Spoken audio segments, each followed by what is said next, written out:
वक्रतुंड महाकाय सूर्यकोटि संप्रभ निर्विघ्नं कुरु मे देव सर्वकार्येषु सर्वदा। त्वमेव माता च पिता त्वमेव बन्धुश्च सखा त्वमेव विद्या द्रविणं त्वमेव सर्वं मम देव देव।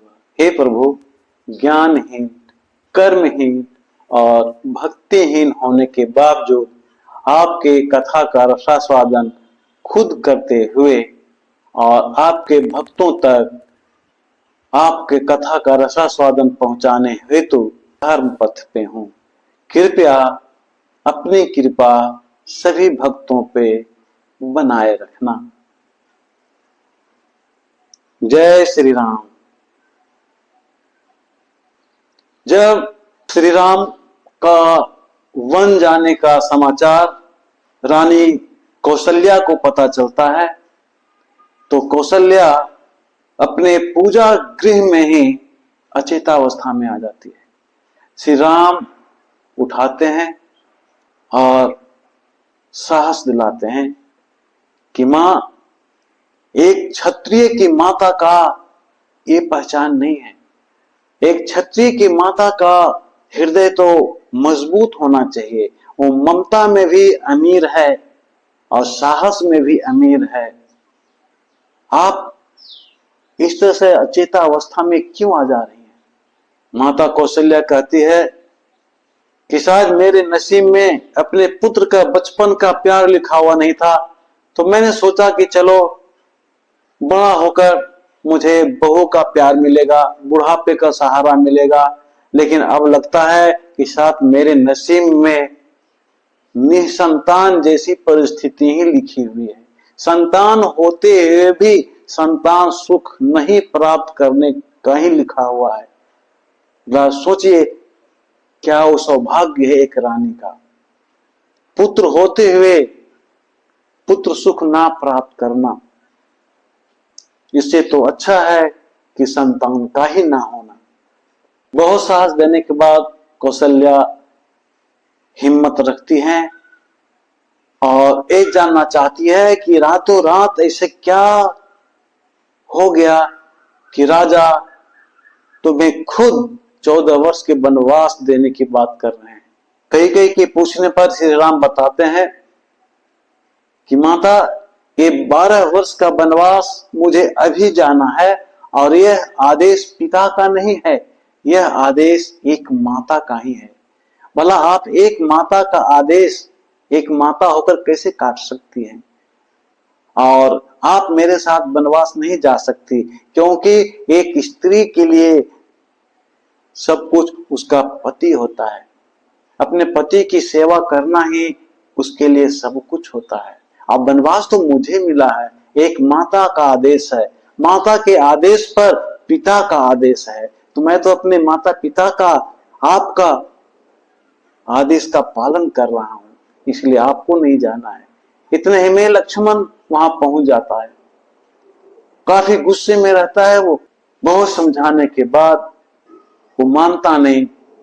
वो खुद जंगल जाने के लिए तैयार है कि मैं राम के बिना, भैया के बिना नहीं रह सकता। लक्ष्मण एक से एक प्रमाण देते हैं कि बचपन में आप ही कहा करते थे कि मैं तो आपका प्राण हूँ, लक्ष्मण मेरा प्राण है, तो भला भैया आप प्राण के बिना कैसे रह सकते हैं? इतने में ही सुमित्रा माता आ जाती और सुमित्रा साफ शब्दों में कहती है कि जा बेटा जा, तू भी राम के साथ चला जा और राम का और भाभी सीता का इतनी सेवा करना कि राम और सीता, भैया और भाभी को यह ना पता चले कि वो जंगल में रह रहा है। राम के सोने के बाद तुम पहरा देना, राम का खाना खाने के बाद जो बच जाए उसे खा करके जीवन बिताना। एक माँ का हृदय देखिए कैसा है। एक ये माँ है। एक स्त्री की ममता सावित्री में भी थी। एक सावित्री भी पत्नी थी। एक पत्नी सुमित्रा है और एक पत्नी कैकेयी भी है। कितना जमीन आसमान का अंतर है कैकेयी में और सुमित्रा। एक पत्नी है जो अपने पति को मौत के मुंह से निकाल लेती है, सावित्री। एक पत्नी है जो अपने पति को मौत के मुंह में डाल रही है, कैकेयी। और एक पत्नी है जो अपने पुत्र को स्वेच्छा से वन गमन को भेज रही है। और एक पत्नी है जो अपने पुत्र को पुत्र मोह में जंगल भेज रही है। कैसी पत्नियां हैं यहाँ, कैसे कैसी माताएं हैं यहाँ। लेकिन सुमित्रा को देखिए, परिवार को संगठित रखने के लिए कितना बड़ा त्याग उसने किया है। लक्ष्मण को तो यहाँ कहीं कोई चर्चा ही नहीं है। जंगल जाना है राम को, सीता खुद अपने पति की सेवा के कारण जाने के लिए तैयार हो जाती है। लक्ष्मण अपने आप को भैया का प्राण साबित करता है, कहता है और वो राम के साथ जाने के लिए तैयार हो जाता है। और जब लक्ष्मण जाने लगता है, लक्ष्मण जाना चाहता है तो राम उसे रोकते हैं, लेकिन खुद लक्ष्मण की मां सुमित्रा खुद आदेश देती है, नहीं बेटा जा, अपने भाई के सेवा करना। अगर परिवार को संगठित रखना है तो सबसे बड़ा त्याग की आवश्यकता है। सौभाग्य की बात है कि सुमित्रा और कौशल्या जैसा त्यागी पत्नियां राजा दशरथ को मिली। कैकेयी भी बुरी नहीं थी, गलत शिक्षा के वजह से बुरी हो गई। इसीलिए हमें आज के बच्चों को सही शिक्षा देने की आवश्यकता है। और अगर अपने परिवार को संगठित रखना है तो स्वार्थ को हटाना होगा, त्याग की भावना रखना होगा। अगर हम अपने परिवार को एकजुट रखना चाहते हैं, संगठित होकर रखना चाहते हैं, तो सुमित्रा जैसा व्यवहार रखना होगा, पुत्र मोह को त्यागना होगा। तभी हम अपने परिवार की एकता को बनाकर रख सकते हैं, अपने रिलेटिव की एकता को बनाकर रख सकते हैं। लेकिन दुर्भाग्य है कि आज हमारा कोई रिलेटिव अगर भूखे मर रहा है और अगर हम सक्षम हैं 2 रोटी देने के लिए, तो हम कभी नहीं दे सकते हैं। हम सीधा प्रश्न खड़ा करते हैं कि आखिर हम उसे क्यों देंगे, हम क्यों देंगे उसे। अरे हम क्यों देंगे, ये तो पराये को कहा जाता है। और हमारा देश, जिस देश में हमने पैदा लिया, वहां तो पराये को भी 2 रोटियां दी जाती है, पराये को भी प्यासे में पानी दी जाती है। यहाँ तो हमारे अपने हैं। तो अगर आपको परिवार को संगठित रखना है, सगे संबंधियों को एकजुट बनाकर रखना है, तो स्वार्थ को हटाना होगा, त्याग की भावना रखनी होगी। और अगर परिवार सही रहेगा तो समाज सही होगा, समाज संगठित रहेगा तो एक राष्ट्र का कल्याण होगा। एक भाई है जो अपने राज्याभिषेक हाथ से चल जाने से, राज्याभिषेक छोटे भाई को दे देने से दुखी नहीं होता। जंगल जाने का आदेश मिल गया तो दुखी नहीं होता, खुश होता है। दोनों कंडीशन में त्याग नहीं तो क्या है। माता सुमित्रा त्याग नहीं है तो क्या है। इस तरह से एक परिवार को जोड़ा जाता है। हर जगह हम केवल अपना स्वार्थ देखेंगे तो घर, परिवार, राष्ट्र बर्बाद हो जाएगा। हमारा देश जो आज की स्थिति है, हमारे पड़ोसी देशों के स्वार्थ की वजह से है। हमारे यहाँ विशेषकर सनातन धर्म में ऐसा है कि जब हम शादी करते हैं तो पति पत्नी अग्नि के चारों ओर 7 फेरों लेकर 7 जन्म तक जीने मरने के वादा करते हैं। हमारी शादियां कांटेक्ट पर नहीं होती है जैसे अन्य संप्रदाय में होता है। अन्य संप्रदाय में पति पत्नी का रिलेशन कांटेक्ट पे होता है। वो छोड़कर दूसरा कर सकते हैं, तीसरा कर सकते हैं, मन चाहे जितने कर सकते हैं। हमारे सनातन धर्म में ऐसी बातें नहीं है। हम 7 जन्मों तक साथ जीने मरने, सुख दुख बांटने की बात करते हैं। सुमित्रा को देखिए, पुत्र त्याग। कौशल्या को देखिए, पुत्र त्याग। लेकिन गलत शिक्षा के कारण कैकेयी को देखिए, पति का त्याग, पुत्र का त्याग, अपने पुत्र के मोह बस। यहां उसके मन में अपने पराये की भावना आ गई है। जब स्त्री को अपना पति ही प्यारा नहीं है तो पुत्र कहां से प्यारा होगा। संभव ही नहीं है। एक पत्नी के लिए पति से बढ़कर उसका कुछ नहीं होता। तो जो स्त्री अपने पति का त्याग कर सकती है, भला वो अपने पुत्र को क्या समझेगी। इस प्रकार श्री राम के हाथ से राज्याभिषेक निकल जाता है, उन्हें दुख नहीं होता। वन जाने की बारी आती है तो दुख नहीं होता। लक्ष्मण, सीता और राम तीनों एक साथ वन जाते हैं। सुमित्रा, कौशल्या, किसी को तकलीफ नहीं होता है। दुखी है तो केवल एक राजा दशरथ। दुखी तो सबके सब ऐसे हैं, पुत्र का मोह किसे नहीं है, लेकिन समय के साथ समझौता करना पड़ता है।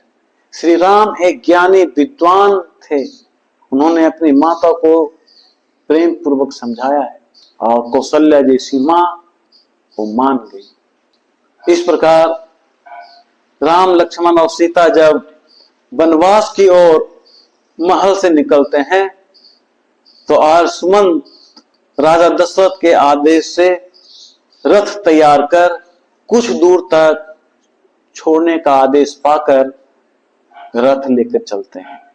लेकिन जो ही रथ महल से आगे की ओर बढ़ता है, प्रजा आकर के घेर लेती है। जय श्री राम, जय श्री राम के नारा लगाते हुए रास्ता रोक लेती है कि हम आपको जाने नहीं दे सकते, ये हो नहीं सकता। श्री राम का जयघोष सुनकर राजा दशरथ को आभास हो जाता है कि राम वन की ओर जा रहा है। वो विचलित हो जाते हैं और दौड़ते हुए महल से बाहर आते हैं। लेकिन दुर्भाग्य है कि वो दरवाजे से बाहर निकलते ही वो गिर पड़ते हैं और सीढ़ी से लुढ़कते हुए गली में आ जाते हैं। राम को रोक लो, राम को रोक लो, राम को रोक लो, चिल्लाते चिल्लाते चिल्लाते और चेतावस्था में आ जाते हैं। और जब राजा दशरथ चेतावस्था में आते हैं तो सामने में कैकेयी को पाते हैं। कैकेयी को देखते ही उनके शरीर में आग लग जाती है और वो चीख चीख कर बोलने लगते हैं कि आज से मैं तुम्हारा त्याग कर दिया, तुम्हारे लिए तुम्हारा पति मर गया, तुम विधवा बन के रहो। और क्यों नहीं, मंथरा जैसे एक दासी को जब कोई स्त्री, एक अनपढ़ दासी को जब कोई स्त्री गुरु मान ले तो घर को तो बर्बाद ही होना है। जब किसी के कुल पर दाग लगे तो भला वो पत्नी किस काम का। आज राजा दशरथ का कुल जो ब्रह्मा से चलकर राजा दशरथ तक आया कहीं कलंकित नहीं हुआ। राजा रघु हुए, उनके नाम पर कुल का नाम रघुकुल हुआ। राजा हरिश्चंद्र जैसा एक से एक सत्यवादी त्यागी राजा हुए, सबने अपने कुल का नाम रोशन किया। सबकी पत्नियां एक से एक बढ़कर थी, लेकिन कैकेयी कुल पर एक काला धब्बा के रूप में साबित हुई। कैकेयी मंथरा की शिष्या बनी और मंथरा कैकेयी के मन में घृणा, अविश्वास, शक जैसे कटीले पौधे राजा दशरथ के विरुद्ध पैदा कर दिया। परिणाम ये हुआ कि राजा दशरथ और कैकेयी के बीच, एक पत्नी और एक पति के बीच घृणा, अविश्वास, शक जैसे कटीले झाड़ियों का दीवार खड़ा हो गया। वो ऐसा दीवार जो शायद इस जन्म में हटाया नहीं जा सकता। यही कारण था कि राजा दशरथ को कैकेयी का त्याग करना पड़ा, क्योंकि अब उन्हें पता था कि अब कैकेयी के साथ मेरा मिलन संभव नहीं है। इसलिए हम जब भी अपने बेटा या बेटियों का शादी करें तो हमें अच्छी तरह से कुल का पहचान कर लेनी चाहिए। ऐसा ना हो कि हमारे पुत्र के संबंध है सगे संबंधियों में या अपनी बेटी के सगे संबंधियों में कोई मंथरा जैसी स्त्री आ जाए और एक फले फूलते हुए परिवार को, एक सुखी संपन्न परिवार को फुटपाथ पर ला दे। हमें आज शिक्षा की अति आवश्यकता है। ये सारी चीजें अशिक्षा के कारण हो रही है। अगर हम अपने विवेक से काम लें, कैकेयी अपने विवेक से काम लेती तो कभी ऐसा नहीं होता।